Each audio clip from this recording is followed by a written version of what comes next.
This is Matt Hurt at Obsessive Viewer on Twitter. This is Tiny at Obsessive Tiny on Twitter. And this is ObsessiveViewer.com's The Obsessive Viewer Podcast.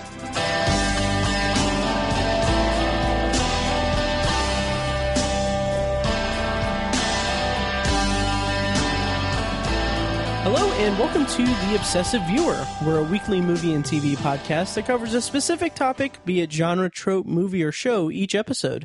You can find more of our work at ObsessiveViewer.com, and you can also like us on Facebook and join the Facebook group at Facebook.com/TheObsessiveViewer. You can also, if you're in the Indianapolis area, go to our event in Irvington. It's called SHOCKTOBER in Irvington. It's a one-night event screening of short horror films from local filmmakers. That is on October 6th, 2017 this year, and it starts at 8 o'clock. Tickets are on sale now at shocktoberinirvington.com. Also go to the event page on Facebook. It's going to be a great year. We have a lot of great prizes we're going to give away and a lot of great filmmakers we're going to interview. It's going to be a lot of fun. Again, that's October 6th at the Irving Theater in Irvington. All proceeds from that event go to the Irvington Historical Society.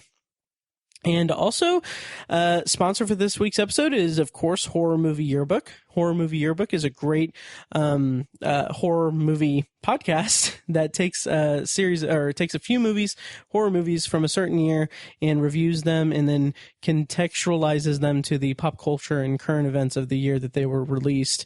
And it's a really great podcast. They just recently did a very nice tribute to George Romero, who just recently passed away, as well as doing a commentary track for Sleepaway Camp.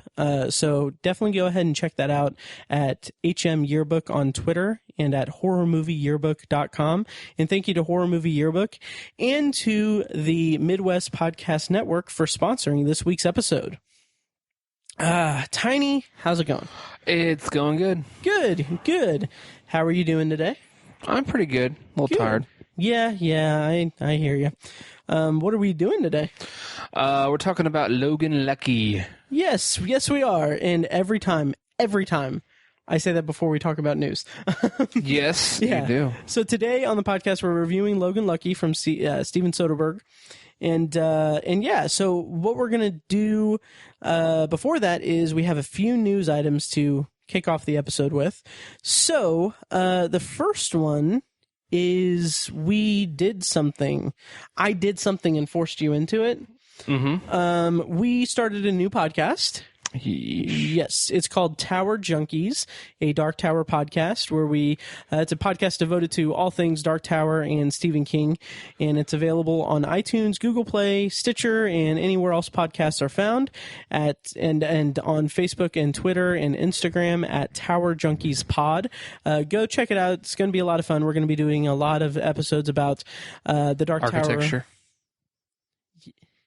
Not architecture. Oh, really? I thought it was an architecture. No. Towers with dark paint. No. Tower Junkies. It's where we're doing like a human pyramid with drug addicts. Oh, okay. Yeah. There we go. That's so dumb. So dumb. Anyway, it's about the Dark Tower series. You guys have heard us talk at length about that intellectual property. So we started a new podcast about it. Go check it out. It's going to be a lot of fun. We're going to have a lot of fun episodes. We have them divided into different categories. So we're going to do like episodes where we do like book club review episodes of it that we're hoping to get Fecus and Tony Troxel on for. And then we're also going to be doing just general conversations, also reviews of other Stephen King works that aren't related to the Dark Tower or are, depending. So check that out at towerjunkiespod.com. And so that is our pitch for the new podcast. And yes, speaking, I can go either way with this. Yeah. Huh. Speaking of, let's go with the third one. Speaking of other podcasts from ObsessiveViewer.com, that was a terrible segue. I should have gone in order of how I have them listed. But anyway, Black Mirror. the incredible TV series from Charlie Brooker is coming back for season 4. They haven't announced a release date yet, but they did release a teaser trailer showing the titles and clips from episodes that are coming up in this season. And Tiny, you just watched this teaser for the first time. What did you think of it? What caught your eye? We didn't get a good glimpse of really anything, but there are some elements of each episode that kind of are a little eye-catching. So what's your take on it, and what's your excitement level for season 4 of Black Mirror? I feel like it was almost a pointless trailer. Yeah, that's mean because it was basically just the episode titles more than anything, because the clips weren't really clips. It was like almost like screen grabs. Basically, they were so short that you just couldn't even really tell anything about them hardly. But yeah, I mean, it's exciting that there's more Black Mirror coming out. Right. I really wish they would have announced a release date. Yeah. If only so I can hurry up and finish up my bonus episode review series of Dimension 404 for Anthology. I've been slacking so much on that podcast. I'm so sorry, guys. But anyway, a couple things that caught my eye though. It is pretty not pointless, but it would have been a more complete teaser if we had a release date. Yeah. But a couple things that caught my eye are the the episode USS Callister, which is a space episode, which is mind blowing to me, and it looks like it looks exactly like a Black Mirror Star Trek episode. Right. Like by design, it looks that way. No idea how they're going to incorporate that or how that's going to be. I don't know if it's going to be straightforward or if it's going to be something. I'm so curious about it. And that's what I love about this series is that it could be anything. Yeah. I noticed Jesse Plemons in that. That was Jesse Plemons. Yeah. Holy shit. Yeesh. Was that really? I'm about 90% sure it looked like him. It did. And I feel like a dick because when I saw it, I was like, he kind of looks like a goofy William Shatner. Yeah. Pasty ginger kid. Yeah, like God damn it. That was Jesse Plemons. Nice. Why did I not know that? Yeah, he's right there. I'm an idiot. But anyway, yeah, that makes me even more excited. Yeah. But there's that, and then there's an episode called Metalhead that looks like it's going to be all black and white. And that looks interesting. And man, I don't know. I'm just so excited because I love this show so much. Yeah. I'm super pumped for it.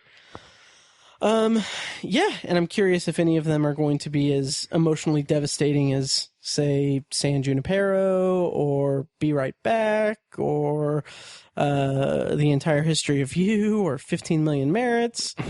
Just such a great show. I'm so excited for it. So we will mention it when it comes out, probably. Word. I'll be reviewing it on Anthology. Maybe I could do a guest appearance on Anthology.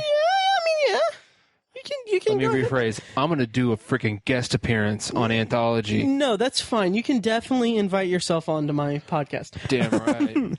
No, but that would actually be a good idea to do like a crossover episode where it's us talking about, like, I'll still do it one by one, but do like a wrap up episode for the season. Okay. Nice. Sweet. Mega plans. Yeah. So that's exciting. That's awesome for a variety of reasons. And then rounding out news for this week is what I probably should have transitioned from the Tower Junkies part to. But anyway, I'm a shameless self-promoter. Rounding out news is Terry O'Quinn, who played John Locke on Lost, has joined J.J. Abrams' Hulu limited series Castle Rock, based on the work of Stephen King. Of course, Castle Rock is the fictitious town it's kind of a neighbor of Derry, Maine, in his Stephen King multiverse, essentially. And so the show is like is presumably going to be an anthology series, season arcs instead of, like, not episodic, but and it looks like it's going to be really good. And I love Terry O'Quinn. What did you make of this news, and how excited are you for it? Super excited. I've loved Terry O'Quinn for a long time. And I have not been keeping up any news really for Castle Rock, which is a shame, because there's some other people cast who have been cast in the show. Most notably, I'm pulling it up. Mm-hmm. Most notably, Scott Glenn, Sissy Spacek, Melanie Linsky, and Bill Skarsgård. Mm-hmm. So, who, of course, Bill Skarsgård is Pennywise in the new It movie. Right, so I wonder how they're going to work that out. Same here. I wonder if he's going to be, if he's going to play, I don't know if it's going to be a cameo. I don't know. We obviously don't know anything. He could be playing a completely different character. Mm-hmm. I have no idea how the rights are figured out, but Scott Glenn has me excited because he's playing Alan Pangborn, which I admittedly, pretty much all the Castle Rock stories are in my Stephen King blind spot. Me too. Yeah. So, but I've heard a lot about Alan Pangborn as being a really good character who he was in, I believe, was he in the Dead Zone? I think he was the sheriff in the Dead Zone. I think. Could be. I don't recall. And then also in Needful Things, apparently. Okay. Which, it's interesting, and we'll get into the episode here shortly, but it's interesting because Needful Things, the premise of it is, it's probably one of my top, want to read this book by Stephen King more than a lot of the other ones. Mm-hmm. But the way that my mind is wired, and I had a conversation with Tony Troxel about this, the way that my mind is wired, knowing that at the time of its release, it was the last Castle Rock story. I'm just I kind of need to read all the Castle Rock books because they're not it's just the setting. Those are just books that are set in Castle Rock, but I feel like I would need to read them in order. Same reason why I haven't read any of the Bachman books, even though they don't have any narrative connection. I still want to read them in the order, in chronological order. I don't because know. You're you. Because I'm me, and you can now listen to more of me, and more of Tiny putting up with me on Tower Junkies. Yeah. Yeah. So that's exciting. I'm really excited for that. Also, next month, Gerald's Game is coming out on Netflix. Did you hear about this? Yeah, you told me about it. Yeah, I'm excited for that. I started listening to the audiobook for Gerald's Game, and it's interesting so far. Nice. Yeah. Let's see. I thought there was one more thing. Oh, speaking of Stephen King, and then we will get into our Logan Lucky review. We have a group screening event planned on September 9th at the Traders Point Theater in Indianapolis here on the west side. At 1 p.m. Saturday, September 9th, we're all going to, everyone from the Facebook group or everyone that can make it, we're all getting together and we're going to see It, the movie. So go check out the Facebook page and check out the event page. We have it as the, it's funny because we did this for the Dark Tower and it was just me and Tony. And then now we've got me, you, Tony, Matt and Draco's going to be there, which is going to be really exciting because I've never met him in person. Yes. So it's going to be interesting and exciting. And then if we get more people, it's what I like about that is that with the Dark Tower one, I named it the Dark Tower Obsessive Viewer Quartet screening, and then with it's the Obsessive Viewer Losers Club screening or something. Yeah, so I was that was exciting. You should just call it the Obsessive Losers Club. That could have worked. Yeah. Opportunity missed. Yeah. Oh well. But anyway, that's enough news. Go check it out. It's BYOT.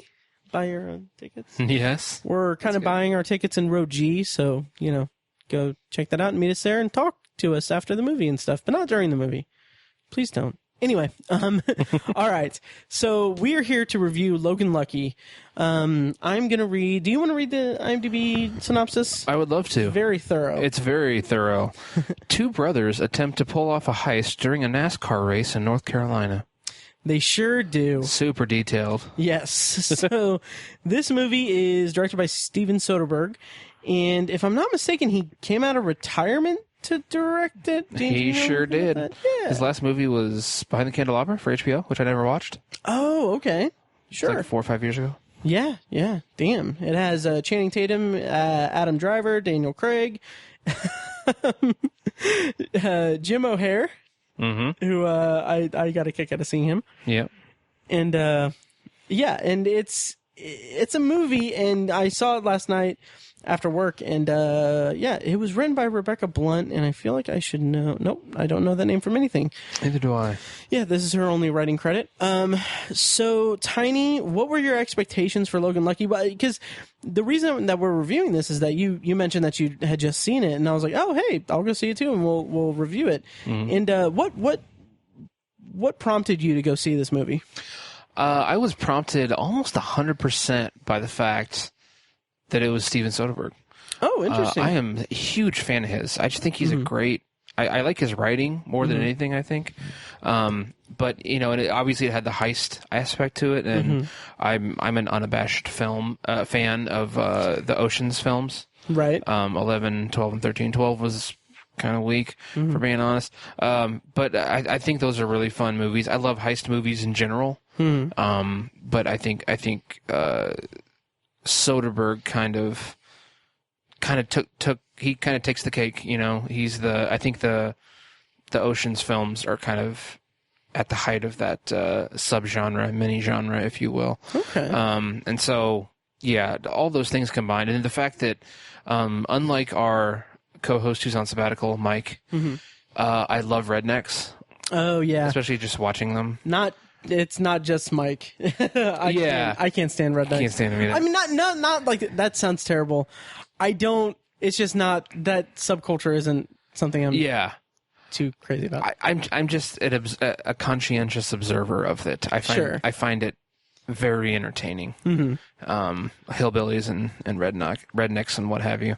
So I find it very entertaining, and that was on like full display in the movie. So it seemed like it was going to be. So, that all those things drew me in. Nice. Plus the C-Tates. Oh yeah. Love Channing Tatum. If viewers will remember me fondly referring to him as such in our review of Jupiter Ascending? Yeah. And you and Fecus were giving me shit, and I was like, yeah, I'm standing by it. C-Tates. Well, there you go. That just sounds like something you'd get at like Burger King or something. It sounds like a brand of cereal or something. Yeah, or like tater tots or something. Right. Yeah. Jesus. No, also, I mean, Adam Driver is one of my favorite actors right now.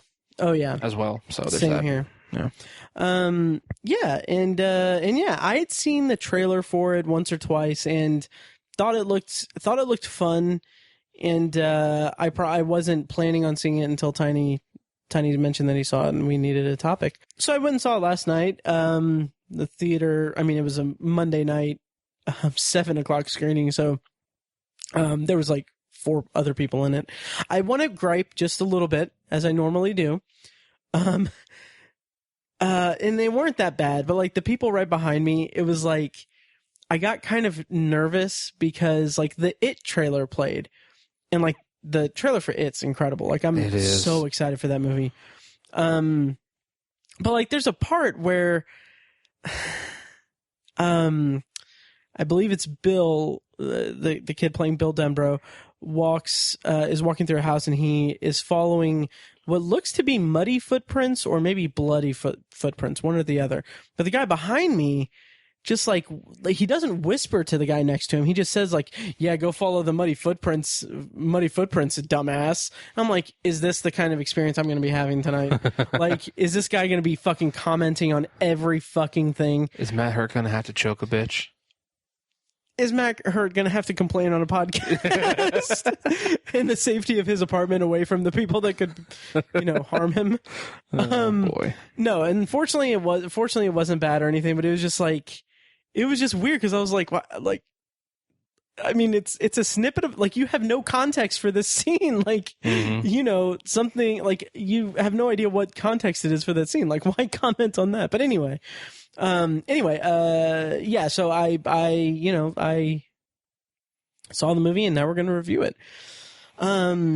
It's about all I got for it as far as preparation or excitement for it. Did that moviegoer continue to suck throughout the movie? He didn't. He was okay. He was okay. Good. Yeah. There was one part where a word is said in the movie that clearly at that point, like Channing Tatum says a word, and like it's clear that we as the audience aren't meant to know what he means by it, like what the significance of it is, and like it's blatantly obvious, and then the guy behind me is just like, wait, what does he mean by that? And I'm sitting there like, just watch the movie, let the movie tell you. Let the movie tell you what it means. Like yeah, it's like, what, just let the movie tell you. Right. So anyway, if you That's like annoying. Yeah. So if you like hearing me complain about the theater viewings, come see it with us on the 9th. In reference almost every other episode we've ever done of the podcast. Yeah. But anyway. JK. Yeah. Anyway, I know I'm a terrible person, but anyway, yeah. So so that was about the extent of my excitement for this movie. I mean, Steven Soderbergh, I don't really. He's not like a director that I really really leech onto or I really seek out. Granted, he hasn't really made anything in the last few years, but I mean, like I saw Traffic when I was in high school, and I just wasn't crazy about it. Contagion is another movie that I saw that I was just, it was a little bit dry to me. It kind of didn't have, and this is kind of an experience that I'm seeing with like this echoes how I felt about Logan Lucky a little bit, but like Contagion didn't seem to, despite its premise, didn't really seem to have much of a momentum to it for me to latch onto. And that's kind of the similar thing that I felt about Logan Lucky. But it's funny because going through his filmography, like there's a lot of stuff in here that like are movies that I want to watch or should have seen and just haven't seen. Yeah. I kind of forgot that he was responsible for a lot of these movies, like Aaron Brockovich I've never seen, the remake of Solaris, which I love the original, but I've never pulled the trigger on this remake. Oh yeah, he made The Informant. We liked that. We sure did. Yeah. So that was my expectations and everything for Logan Lucky. What did you think of the movie overall? And then we can get into more detailed analysis. Absolutely. I enjoyed it thoroughly. Nice. I feel like I feel like it's going to be sort of written off a little bit because it's obviously highly derivative of Ocean's 11. Right. It's Ocean's 11 with hillbillies. I mean, that's what it is. But that just didn't bother me like at all. And part of it, like I said at the talking about expectations, is just bias on my part that I love Soderbergh. I love heist movies, and I love hillbillies. So you put all those three things together, and I'm gonna enjoy the crap out of it. So bunch of bias here, absolutely. So yeah, but being objective, yeah, it's highly derivative, and it's almost like a rehash, if you will, of Ocean's 11. So I can understand why people are critical of that or didn't like it for that reason. But I loved it for all those reasons. I think it was shockingly clever amongst the seeming silliness and stupidity of the characters involved. Surprisingly clever on that level. I just enjoyed seeing some of these actors kind of playing against the archetypes or the typecast that or the things that they're famous for, sort of. That was really enjoyable for me. And just the minutia, I guess would be the right word, or the small details of the movie I found really pleasing. I think that's why I like Soderbergh in general, is his attention to detail, which I can get into later. Yeah, I thought it was really enjoyable. I don't know if it's not better than Ocean's 11. I don't know if it's Steven Soderbergh's best movie or anything like that. It's not, but I liked it. I liked it better than some of his other movies. I think it's in his, his top 50% of work. I really enjoyed it, and unfortunately, it is bombing. It is, isn't it? It's not doing well. Yeah, the budget was like $30 million. I think it's only made 14. Oh man. Yeah, it's not doing good at all. You know, and I don't know what to make it like, because this is like this year at the box office has just been brutal. It's been bad. Yeah, it's been terrible. Well, I mean, if you have Channing Tatum, you got to make him take his shirt off, and they didn't do that in this movie. That's true. So that's where they screwed up. Yeah. I mean, Adam Driver took his arm off. He sure did. Got that. He sure did. Yeah. So that's interesting. I'm glad that you liked it, and not to say that I didn't like it, but my kind of overall thoughts on the movie are that this is a really interesting movie to me because it's about 2 hours long, and I spent a good amount of it just kind of going along for the ride and just kind of thinking like, okay, this is fine. This is okay. And but I didn't feel that strongly connected to the characters or the heist itself. And like, I also love a good heist movie. Have we ever done heist movies? I feel like we have. Podcast? Have we? But I don't know. I don't it's think pretty awesome that we've done so many episodes that we don't know. Yeah, exactly. This is a nice moment. Yeah. But honestly, I don't recall. Wow. Here's what we do. We go into a secure location and we get the blueprints to a podcast facility. Yes. We go in and then we record an episode about heist movies. Anyway, stupid. So dumb. Anyway, yeah, so throughout most of the movie I was just like, okay, this is fine. I'm okay with this. It's entertaining. Like I said, like I feel like I completely like alienated people or anything. Like I didn't mean to say like, oh, I hate rednecks or anything. It's just like I'm just not a fan of like hillbilly culture or anything. It's just not for me. But like even with that that bias, that bigotry on my part, I didn't feel like the characters in the movie were too hillbilly for me. Like they weren't like the typical hillbillies, like redneck, like they weren't like caricatures of that subculture or anything. They were just like seemed like kind of just regular guys, and it just the dialogue seemed very fluid and very natural. My issues with it, which we can kind of expand on later and everything, is that throughout most of the movie, and I feel like this is a script problem and maybe an overall idea problem, but throughout most of the movie I was just like, I feel like the motivation for the heist and for what the characters are doing was just really, really not clear at all. So like there were several moments throughout the movie where I was like, oh wait, is this why he's doing that? Like that would make sense because of that one scene, but he never said like that's why he was doing that. So like I couldn't really make heads or tails of like why these characters are risking their freedom to pull off this heist. And like by the end of it, and we'll talk about it in spoilers, like it kind of became a little more clear and was actually pretty clever, but that was kind of at the expense of, you know, any type of emotional attachment to the narrative in the first 2 acts of the movie. And that kind of made me not tune out the movie, but made me kind of think like I could probably fall asleep right now. Like during the movie, but I had a Coke, so I was fine. But yeah, it was just one of those things where I was like, I was enjoying myself. It just wasn't, didn't really do much for me until the end. And then when it all came together, it pieced together pretty well, but it wasn't anything that it wasn't anything that left too strong of an impression on me. Okay. Yeah. Fair enough. Yep.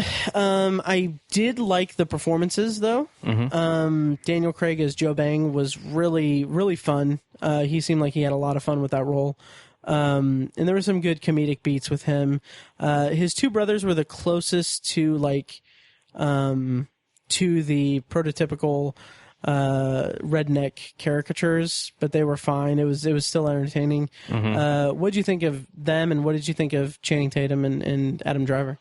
I really loved the performances, and I loved the West Virginia-ness of it, because I don't know if people realize that there's such a spectrum of like Southern accents. You know, you got your Texas people who kind of mumble when they talk like this, Texas, and then you got your... I work in a call center, so yeah, and you got your twangy Kentucky and Tennessee people, and it's just like there's a whole spectrum of Southern accents, or accents in general, but I loved this, like the West Virginia accent that you don't really see a lot, or I don't know, maybe the Appalachian accent, kind of, if you will. Sure. It's very enunciated, but they enunciate words improperly. Like cauliflower. Like they over enunciate the word cauliflower. Like that was so funny. Like, yeah. I heard you know computers. Like they just over enunciate, but it's so, and I think they all nailed it. Especially Adam Driver. I loved the way he said they talk so slow. Like every one of their podcast episodes, if people in West Virginia had a podcast, would be 4 hours long, because they just talk so slowly. And I feel like pretty much everybody nailed that pretty well, with the exception of Daniel Craig. I feel like he was trying pretty hard to do his kind of Southern accent a little bit, which felt kind of like a general Southern accent as opposed to a Appalachian one, if you will. Anyways, but I did love him. It was very fish out of water for him. You know, he always seems to be play very calculated characters, and he was just such a wild card and off the wall with this. The scene where he was explaining the science on the wall, that was so funny. But yeah, I loved the performances. Big kudos to Farrah McKenzie, who played the daughter of Channing Tatum. Yeah. I thought she was great. I enjoyed her performance a lot. She was very charming, very cute. But the only performance I wasn't crazy about was Riley Keough. Yeah, Melly. Yes. Yeah. She just seemed very kind of there. She didn't have a lot of depth, I guess. I don't know what they were going for there, what kind of archetype they were going for with her character, but she was fine, but I just felt like her character kind of lacked some depth. And I didn't really understand who she was for a little while. They didn't lay that out all that well. Yeah, that was one of my main problems too, but go ahead. I thought for a second she might be like Channing Tatum's current girlfriend. Yeah. Like when he came into the hair salon, and I was like, so who's this girl? Like, I don't know. So that was a little bit rough there. But yeah, all in all, I loved the performances. That was one of my favorite parts of the movie. And the setting, you know, just where it took place. I enjoyed that thoroughly. Yeah, that was probably the high point for me too. The performances were really good.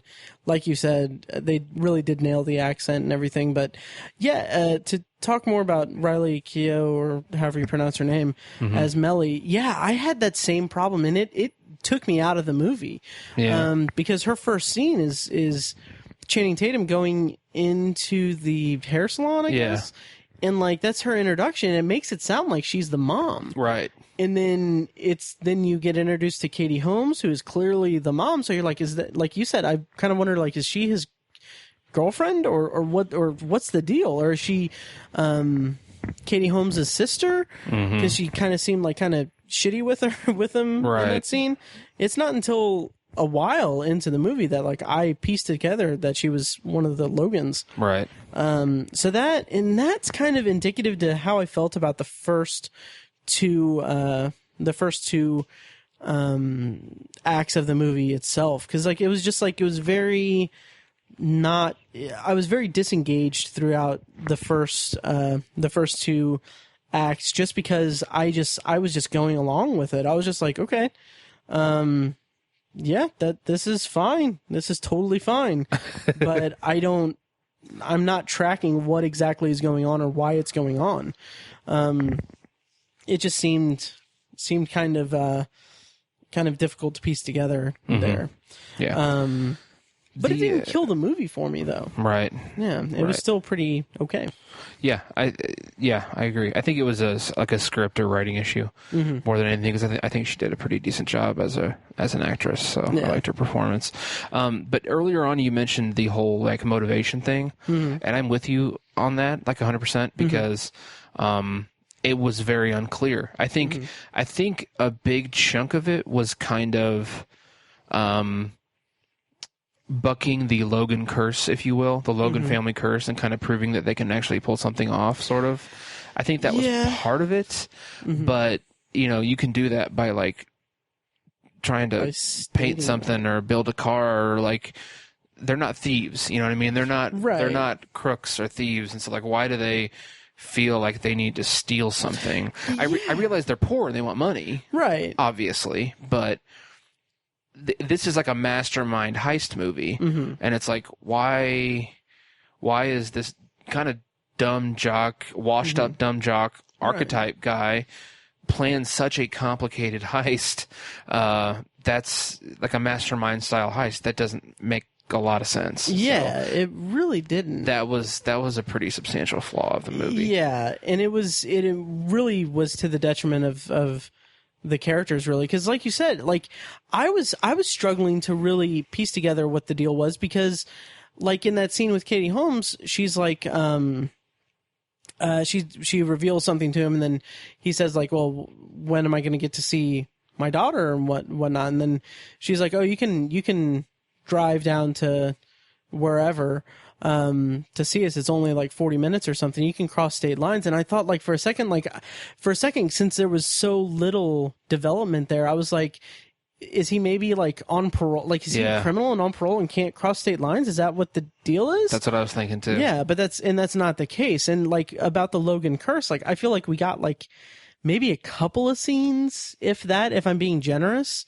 And like the first scene we get just talking about the Logan curse is that it's Adam Driver talking about it, and that's like his first lines in the movie before you even know who he is in relation to Channing Tatum, or before you even know that he only has one arm. Yeah, it's like, it's kind of, I just couldn't piece it together, and that was to the detriment of the movie for me. But the actual comedic elements of it and the heistian elements of it, probably not a word, is were pretty good. I was along for the ride, and I was pretty fine with it. Like none of those complaints really derailed the movie or destroyed the movie for me. Yeah. What did you? Oh, and yeah, again, I echo your sentiments about Channing Tatum and Adam Driver's performances. But what did you think of Seth MacFarlane? I thought it was really random. Yeah. And it was funny because there's a scene, his character's introduction into the movie is a very entertaining scene. It's a very fun scene. But the payoff for it is very odd. Like he's such an over the top character. Yeah. And it's such an over the top scene that basically sets up a scene way later in the movie, like after, like in the denouement, like after the climax and everything.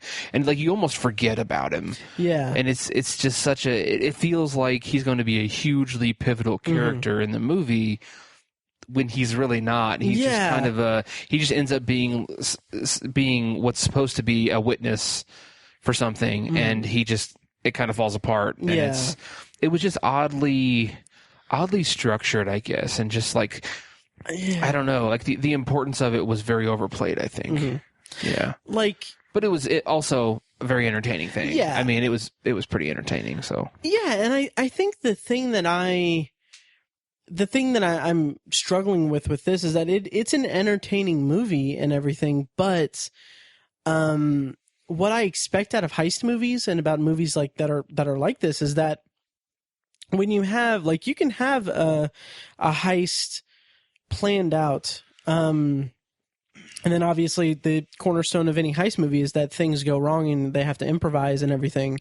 But like, what I feel like the movie gave us so little of the setup and the intricacies of it. Like it was like they were hiding the actual plan from us in order to reveal that it was some big, like there was some big like wrinkle in it that wasn't like things weren't as they seemed. But it feels like it felt like most of the movie was set up for that, and then it kind of felt like they got bored and was like, oh well, let's not work, let's make it this instead of that, and then make it like not as effective.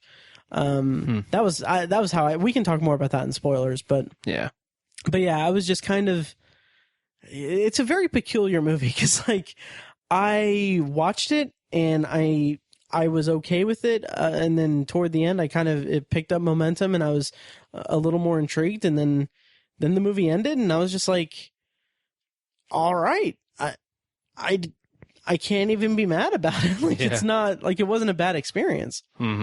But yeah, do you have any closing thoughts, or should we just jump into spoilers? We can jump into spoilers. Okay. Charlotte Motor Speedway. I know how they move the money. The only guy who knows anything about blowing up real bank vaults is Joe Bang. I am incarcerated. Yeah, we got a plan to get you out. Yeah, so spoilers on for Logan Lucky. Okay, so Tiny. Yes. The reason for the heist is that Channing Tatum wanted to have enough money to move closer to where Katie Holmes and his daughter were moving, right? I believe so. Okay, that's what I pieced together, and I was like, "That's charming. I like that. That's okay." It wasn't communicated like at all. Yeah, not well at all. And then, I mean, what else is there? Yeah. We in the non-spoiler, we didn't really talk about the prison scenes. I enjoyed that. Yes. Yeah, those the Game of Thrones thing. Yeah, the Game of Thrones thing was really funny. Yeah. That was great. Yeah. Dwight Yoakam was great, and okay.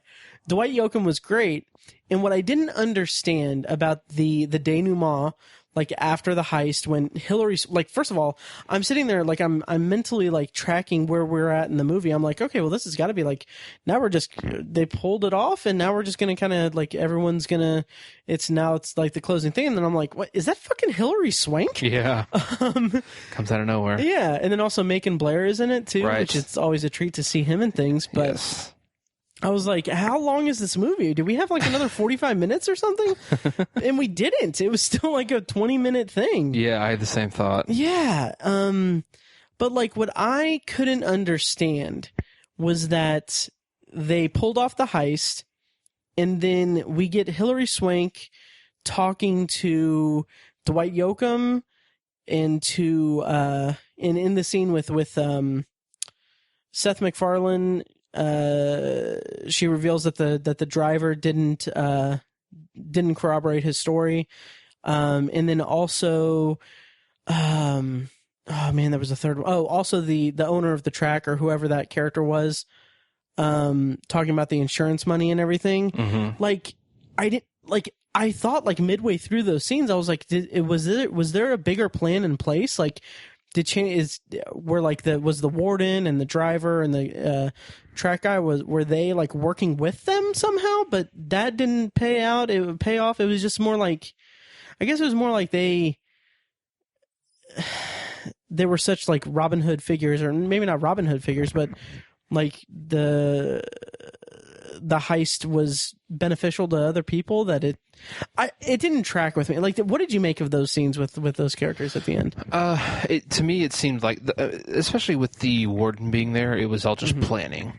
That was part of the plan, to make sure that they did that they got them out of jail while the warden was there, because obviously he's going to make the final call on everything, and he's not going to want the publicity and the bad news and all that stuff. And so that's why they waited till the warden was there, or they made sure that the warden was going to be there. So he wasn't culpable in it. He just didn't want the bad press. Right. Okay. That was planning on their part. Okay. And then, I think originally in the movie they were planning to perform the heist during a much less less attended event at the track. And, instead of stealing $5 million, they were going to steal like 800,000 or $1 million or something like that. And so when he, and then you turn back in, or, you make sure they find 3/4 of the money and then they submit the rest to insurance.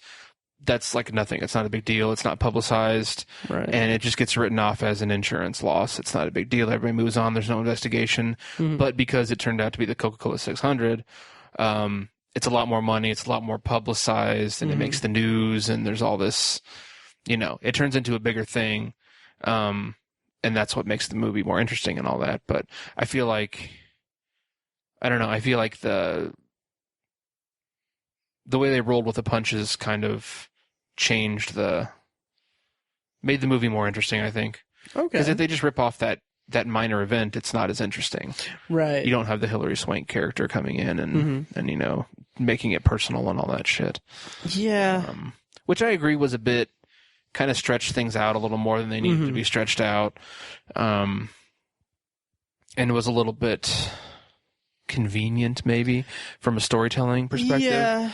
Because it allows us to explore all the little things, I guess. But as I said earlier, I like the little things. I like the details. Sure. That Steven Soderbergh puts into his movies. I enjoyed that. So yeah, I feel like those little details there were just not, for me, just weren't detailed enough. Like it didn't. Oh, really? Okay. Yeah, it just didn't. It didn't really track coherently.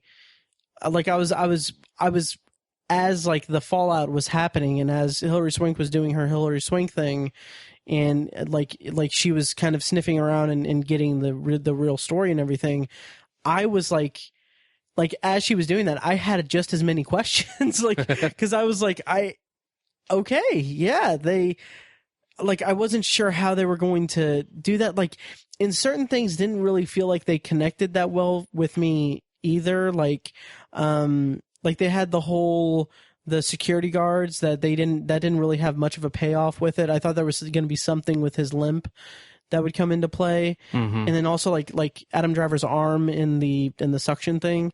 Like I thought that was going to be like something that would ruin them or be like something that would give some kind of momentum and suspense to it. But it kind of seemed a little just ineffectual to the overall story. And it was just kind of like several different pieces that kind of came together to make really nothing of impact or of importance to me as a viewer, and I just couldn't really connect to it. Not that I didn't like it. I thought it was a fine movie. It just didn't really follow through on a lot of things that I in retrospect would hope that it would have. Okay.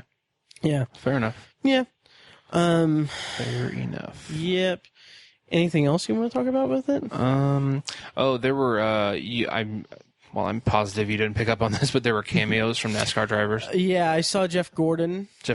Well, but there were Kyle Busch and Carl Edwards, who are NASCAR drivers, made cameos as like state troopers. Oh, did they really? Yeah. Okay. So that was kind of funny. I know the names because I live in Speedway. But, yes. Yeah. Kyle Busch has won the Brickyard 400 a couple times. Nice. Actually, I think he's won it like 3 or 4 times. So, yeah. So that was, if you're a NASCAR fan, that was fun. I used to be a big NASCAR fan. I'm not anymore. But another fun fact is the race that they robbed, the Coca-Cola 600, takes place on the same day as the Indy 500. The Indy 500. I was wondering that because they mentioned it was Memorial Day weekend, and I was like, I didn't realize there were other races on Memorial Day. It's the biggest day in racing.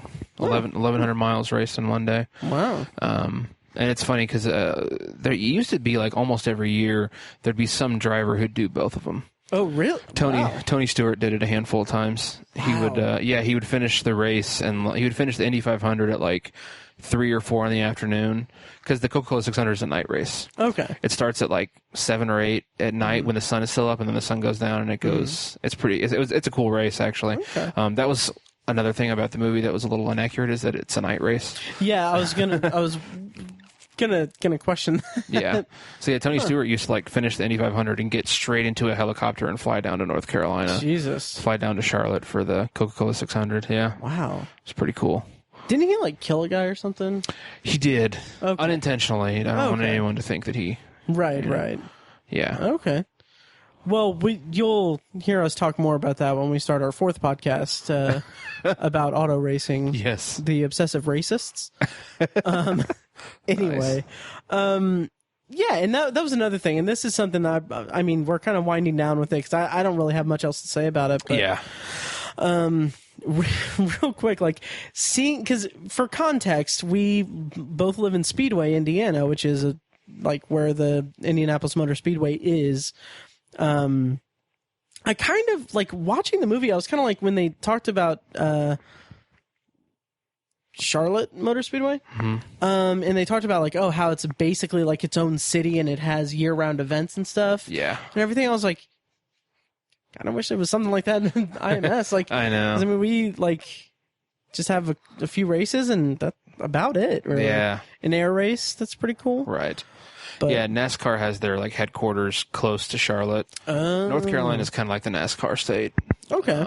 Yeah, and they do have a lot. I know they still have 2 races at Charlotte, for 2 NASCAR races a year. At Charlotte, they have the Coca-Cola 600 and they have the All-Star race there, I think. But yeah, so Charlotte, the Charlotte Motor Speedway is a big deal in the NASCAR world, but and it really is NASCAR country. Oh yeah. Yeah, it's a big deal there. So. Okay. Yeah, I think that's about it for this review. I think. Yeah. Yeah. Anything else? I think currently it's in my top 10 for the year. Really? But it's low on my top 10, and I could see it getting bumped depending on what comes out later on in the next couple months. But I could see it being 8th, 9th, or 10th. It's very possible.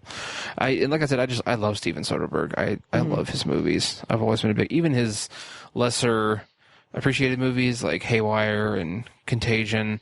I found quite a bit of enjoyment in those movies. I've heard really good things about Haywire. It's pretty dry. Okay. And it stars Gina Carano, who was not an actress when they made the movie, so it's a little rough for that reason. Okay. But I think the martial arts were really cool in that movie. Nice. Super realistic, and it's not over-the-top actiony. It's very realistic stuff. Okay, sure. I thought it was a cool movie. Channing Tatum's also in it. Oh, I didn't know that. Yep. Huh. Yep. Okay. Yeah, I think we're gonna wind down then. Do you have like anything that you would want to throw for Potpourri, like a quick like lightning round? Sure. Okay, and before we get to Potpourri, we have a special Mike's Pine Tree Potpourri section. Or Pine Tree Perfume. How did I? And one of those. This is his take on Annabelle Creation. So enjoy. Listen up, this'll only take a second! Hey Matt, hey Tiny. It's Mike. I'm super tired. I'm driving home, and I just got out of a movie. Went a little heavy on the Pine Tree Perfume there, kid. Sir, it's a taxi cab air freshener. Great, you've pinpointed it. Step 2 is washing it off. Hey, you obsessive listener freaks. This is Mike. You can find me on Twitter at @IamMikeWhite, and I'm back for another session of Pine Tree Potpourri. Pretty excited about the movie I saw tonight, Annabelle Creation. As you know, I'm a huge horror fan, and any chance I get to see a horror movie that apparently is getting good reviews, I really, really get stoked on that. Also, I'm really interested in this James Wan-verse. I just coined that phrase, so anytime somebody says James Wan-verse, I get a nickel. So this Conjuring spinoff. We had The Conjuring, then we had Annabelle, then we had The Conjuring 2, and then Annabelle Creation. Annabelle Creation is a prequel to Annabelle, which was a prequel to The Conjuring. Okay, stop me if you've heard this one before, but it goes a little further back than you thought before. And one of the things I thought going in was, how the hell are they going to make an interesting story about a thing to which we already had an origin? Well, I got to be honest with you, they kind of pulled it off. When you hear that there's a prequel to a prequel, I imagine it's hard to get your hopes high, but this morning as I was reading reviews, the Rotten Tomatoes has like an 82%, something like that. Reviews were good.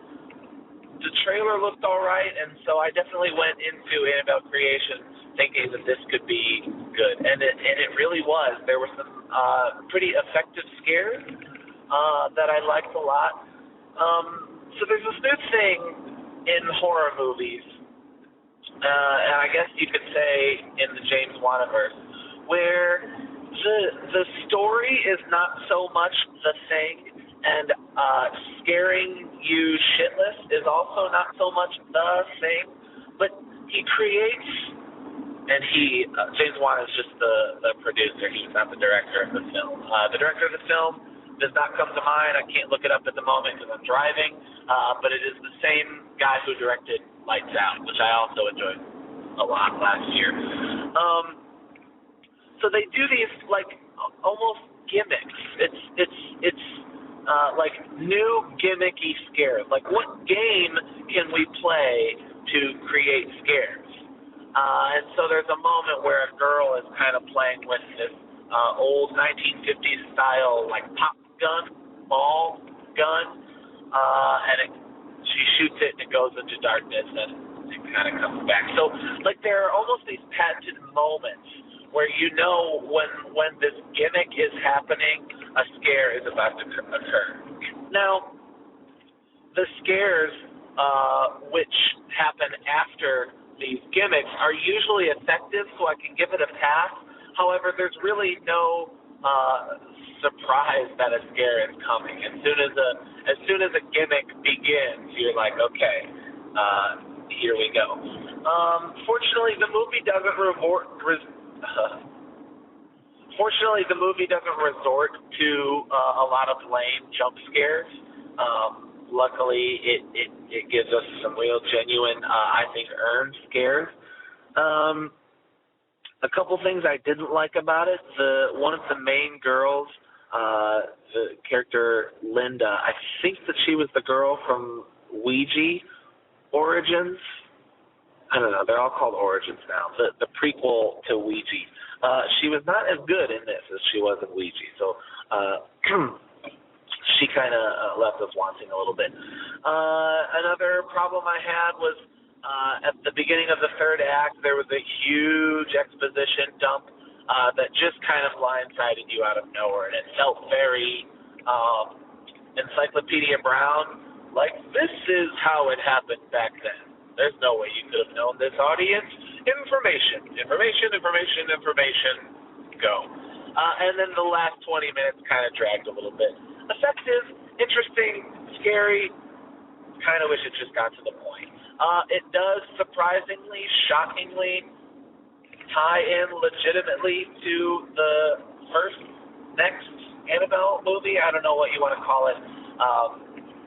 But they kind of do that in, if not an interesting, but a satisfying, legitimate kind of way. There is also a tease, a little Easter egg in the movie for more expansion to the James Waniverse. I won't say what, but if you're a fan of the series, keep your eye out for that. So I do recommend, especially as fall is nearly upon us and the season for scary movies is coming, I definitely recommend Annabelle Creation, if only for a few good scares. So I have been Mike White. You can find me at Twitter at @IamMikeWhite. For the obsessive viewer, thank you guys so much for listening. Another episode of Pine Tree Potpourri. Good night, everybody. I'm really tired. I got to get up at 5 in the morning, and it is 12:05 right now. Holy crap. Bye. Thank you, Mike, for providing us with that review. And so now we're going to go to Potpourri, which is just a short segment where we talk about whatever we want. As long as it smells good, we just basically talk about something we've seen or anything that we're looking forward to or anything like that. So, Tiny, what do you got for Potpourri? I wanted to mention the new Netflix show, Atypical. Oh, nice. Yeah, Paige and I started watching it. Mm-hmm. We just wanted a new show to watch for the both of us.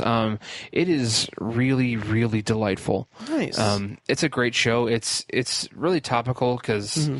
You know, for those who don't know, the main character is an autistic kid who's in high school, and it's just kind of about how he and his family deal with his disability. Okay. And it's topical right now because autism is very pervasive for whatever reason. It's become an unfortunately common thing. It's it's a borderline epidemic. But this movie kind of, or I'm sorry, this show kind of sheds a comedic light on it, and how, you know, it kind of points out the fact that these are still people who can have normal lives, and, you know, it doesn't need to be such a stigmatized thing. And, you know, it comes with its own set of challenges as to how a family deals with their everyday issues of just being a family.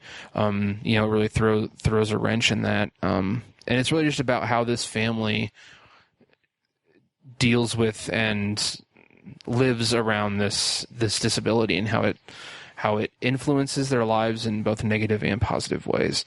I thought it was going to be a little too, not like political, but too agenda-y. Okay. Make it like, oh, they're just people, or like they're pretty much normal or something. Like, I thought it was going to be like shoving something down our throats. It's really not. It's very general. Okay. You kind of forget that the main character, Sam, is autistic. I mean, he's kind of like low on the spectrum. He doesn't have an extreme form of the disorder. And so you don't feel bad for laughing at him, because it's really funny. Like, someone will like say something, he'll be like, well, it's not that way if you're a penguin. And it's just like, what? It's just so random. Like, it's very random humor. It's very blunt. You know, because that's kind of what autism is you don't necessarily understand social situations. And he will just completely misread things. It's really funny, but it's also really heartwarming as well. Okay. The cast is just terrific. Jennifer Jason Leigh plays his mother. Oh, nice. And his dad is Michael Rappaport. I like Michael Rappaport. Yes, those two are terrific together. Nice. They're doing an amazing job. Michael Rappaport is just like he plays like a really nice guy, like your typical good guy. And then Bridget Lundy Payne plays his sister, and she might be like the brightest spot of the show. She's really great. Nice. She plays like this very strong-willed, tomboyish kind of girl who kind of, I don't know, kind of has to deal with live in her brother's shadow, because he kind of takes over a lot of the attention of the family. Okay. Because he's the one with autism. And she kind of just wants to get out of there. But she also loves her family, and she's a very deep, multifaceted character. It's a really great show. I highly recommend it. We haven't finished the first season yet, and I haven't really heard if it's going to get approved for a second season or anything. I don't know much about it yet, but we're going to keep watching. I highly, highly recommend it. It's funny, and it's sad at times, and it's really heartwarming, and it's wholesome. It's wholesome, but not annoyingly so. It's wholesome in a 21st century kind of way. Okay. They'll tell each other they love each other, but then they'll say "fuck you" later on. So, it's rated R. It's family fun, but it's rated R. Nice. I really enjoy it, so check it out. Okay, sweet. And yeah, that's on Netflix. It's a 30-minute show, which that's interesting. Okay. Yep. All right, awesome. And I'll round us out with a brief potpourri. So I got all caught up with Brooklyn Nine-Nine recently. Nice. Yeah. I basically marathoned the series recently, because it was all on Hulu and everything. And yeah, so I talked about the show previously, like when it first came out, like 4 years ago, and how I kind of enjoyed it. It's a fun kind of workplace comedy at a police precinct, and Andy Samberg is great, and Andre Brower is fantastic too. Is just a deadpan, serious captain, and the interplay between them is really fun. But at this point, I've watched every episode that's been released and everything, and has aired. And in 4 seasons, this show has really not lost much steam at all. It's really funny, and it's consistent, which is great. Nice. Yeah, and they have a strong supporting cast, like any good sitcom. It kind of doesn't rely on, but it's kind of good to have a good supporting cast, and this one is fantastic. Terry Crews is phenomenal. It's a really fun show. It's really funny. There's one episode that I want to highlight though, because it was very surprising to me that the show went this route. And I mean, it's great, but season 4, I think it was episode 16. It's called Moo Moo. And so the entire episode is really fascinating. It is basically it's kind of like tonight on a very special episode of Brooklyn Nine-Nine. Kind of, it's not, I don't think it's intentionally like a throwback to those types of like kind of special episodes on shows from in the past and everything. Mm-hmm. But it's structured that way because the episode, I'll just read the plot description. Terry and Holt, Terry is Terry Crews, Holt is Captain Holt, the captain of the precinct played by Andre Braugher. Mm-hmm. Terry and Holt have different ideas for dealing with a fellow police officer who creates trouble for Terry in his own neighborhood. And so this episode deals with racial profiling, and it's a very surprisingly serious episode, and it treats it with such an interesting and earnest way. Like it's a funny episode for comedic reasons that are part of the subplot, but like the serious stuff of it isn't. It's not like, kind of to borrow your description of Atypical, but it's not like it's force feeding us or shoving anything down our throat or being like a message show. Like it doesn't like step outside of the world of Brooklyn Nine-Nine to tell us about how terrible racial profiling is and everything. It exists in this world. It's very down to earth and very earnest, and it puts together a really compelling viewpoint of how we look at and how police officers look at like racial profiling, things like that. It's very interesting and very worth watching. Like if you're not interested in watching Brooklyn Nine-Nine, I would recommend checking out this episode just to see their take on what is a pretty important issue in our time. Yeah, it was really interesting and not at all what I was expecting. And it was kind of a delight and very thought provoking. Yeah, which on the other side of the spectrum there, there's an episode where long story short, Ken Marino has a guest spot. Mm-hmm. He has kind of a recurring role. He's going on like an undercover like mission or whatever with Andy Samberg's character and Andre Braugher. And so he's not mentally equipped for the field or to work as a police officer. He's kind of an oaf. And so Holt and Jake are going to go into a club that has this organized crime boss who's running it, and they're going to go undercover, and they're going to get details or whatever. So they're wearing a wire, and then they have earpieces where Ken Marino is in the van outside, and like they had told him beforehand, they were like, all right, well, just let us know if there's anything suspicious and let us know. So like the scene had me howling with laughter because like Ken Marino throughout the entire scene's like, okay, got a woman with a dog. Oh, now there's 2 women with a dog. Is this suspicious? Cough once if it's suspicious. and then like when they cough, it's like, or cough once if it's suspicious, cough twice if it's not suspicious. Wait, who coughed? Was that you, Jake? And then like the guy is looking at Andy Samberg and is like, what's that? What are you doing? And then he's like, yeah, just allergies are crazy today. And then you just hear Ken Marino just saying like, oh man, Jake, that's really good. And he's like holding a conversation with them. And it's hysterical. That sounds really funny. Yeah. Just the whole show's really good. And to kind of tie it into our main review, they have yearly episodes, like their Halloween episodes are heist episodes. So like they have like a thing where they have like a competition in the precinct to see who can steal something from the other person or something.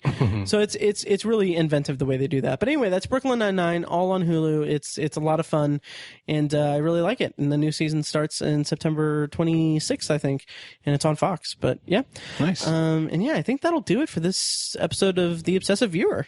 Yes. Yeah, we will have something, probably a review of it. I was going to say a bonus episode about Game of Thrones, but that has already gone up by the time you're listening to this. So I think next week we're going to review it, and yeah, it's going to be a blast. Yeah, come see it with us on September 9th at Traders Point, and yeah, at 1 o'clock. Yeah, having said all that, thank you guys for listening, and see you next time. Thanks, guys.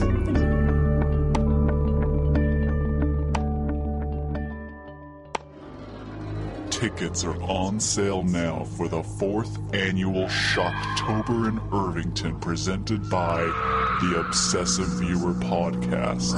Join the hosts of the Obsessive Viewer on October 6th, 2017 at the Irving Theater for a one-night event screening of short horror films, including the premiere screenings of the latest film in J.P. Leck's cross-medium Elsewhere World universe, the latest film from Snapshot Productions, and much more. Come celebrate the horror genre in the historic Irvington area and meet the filmmakers with live Q&As after each screening. You can also win DVDs and Blu-rays, movie-related party games, horror-themed Funko Pop figures, gift cards to Irvington businesses, and so much more. Tickets are on sale now at SHOCKTOBERInIrvington.com. All proceeds go directly to the Irvington Historical Society. And whether at the Irving Theater or in your nightmares, we will be seeing you on the 6th of October. Thank you for listening to The Obsessive Viewer, presented by ObsessiveViewer.com.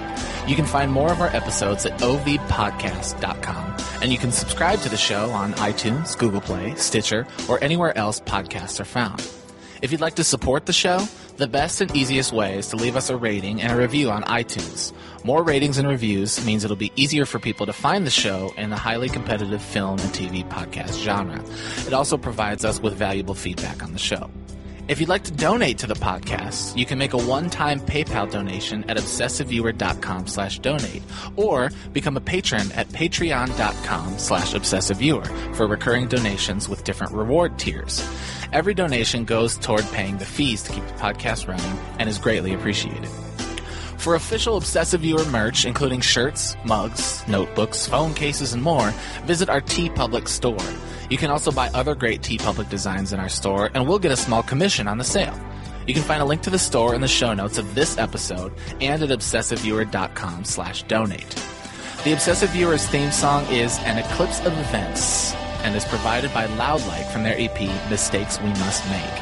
You can find that and more great music from them on iTunes, and like their Facebook page at facebook.com/loudlikemusic. Any and all feedback on the podcast is encouraged. We love to hear from you guys.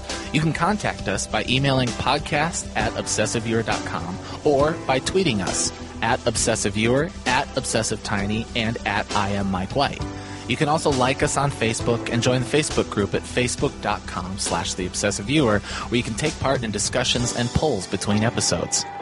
For more podcast content, check out Anthology, Matt's solo podcast, where he's reviewing The Twilight Zone as a first-time viewer and exploring other classic and contemporary science fiction anthology TV shows. You can find Anthology at anthologypod.com and anywhere podcasts are found. For book lovers, you can check out our sister site at obsessivebooknerd.com for book reviews, author spotlights, and a general celebration of reading.